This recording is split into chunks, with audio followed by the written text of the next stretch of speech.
ក្រុមការងារនៃមន្ទីរកសិកម្មរុក្ខាប្រមាញ់និងនេសាទខេត្តឧត្តរមានជ័យនិងមន្ត្រីកសិកម្មសង្កាត់សំរោងបានបន្តចុះសម្របសម្រួលជាមួយក្រុមការងារក្រុមហ៊ុនជីបម៉ុង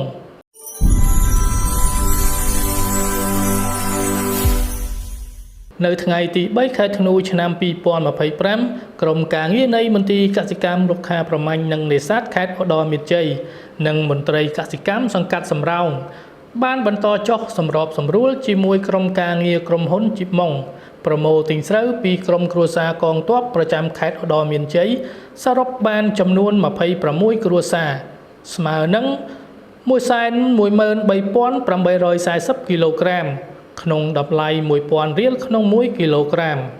ក្នុងនោះស្រូវផ្ការំដួលចំនួន8គ្រួសារស្មើនឹង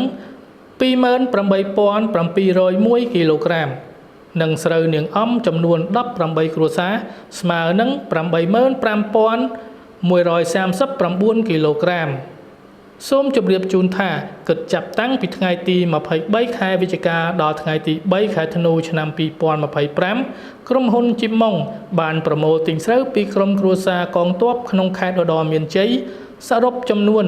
366គ្រួសារស្មើនឹង 1,484,151 គីឡូក្រាមស្មើឲ្យថវិកាសរុប 1,484 លាន 151,000 រៀលក្នុងនោះស្រូវផ្ការំដួលបានចំនួន52គ្រួសារស្មើនឹង